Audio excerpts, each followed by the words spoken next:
Nakipag-ugnayan na sa lokal na pamahalaan ng Angeles, Pampanga ang may-ari at kontraktor ng gusaling gumuho.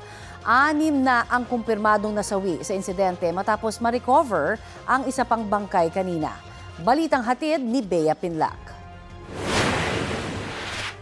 Sa ilalim ng makapal at mabigat na tipak ng semento at iba pang debris, natunton ang isa pang biktima ng pagguho ng gusali sa barangay Balibago, Angeles, Pampanga bandang alas 9 kagabi. Meron po silang naaamoy na panibagong stop operation na naman po at kailangan nilang pasukan ulit at i-search and rescue po yung biktima.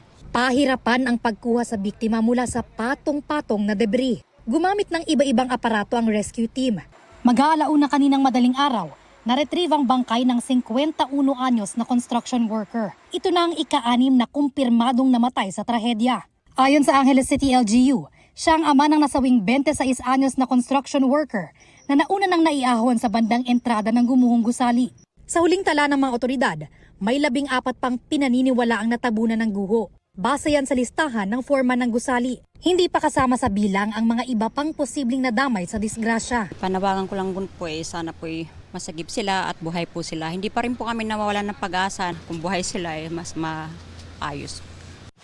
Ayon sa Angeles LGU, nakipag-ugnayan na sa kanila ang may-ari at kontraktor ng gumuhong gusali na Golden Years Construction at Steelworks Corporation. Galing pa umano sila sa Japan, kaya natagalan bago harapin ang lokal na pamahalaan. Sa ngayon, nakipag-ugnayan na po sila sa atin at nagpahayag po sila ng suporta para kung ano man kakailanganin natin mga dokumento, permits, reports, o ano man mga kaugnayan dito po sa trahedyang nangyari, makikipagtulungan po sila sa atin. Nakatakda rin daw humarap sa publiko ang may-ari at kontraktor ng gumuhong gusali. Para po ilatag ko po sa inyo ang mga may-ari at mismo ang kontraktor na naging bahagi po ng trahedyang ito, no?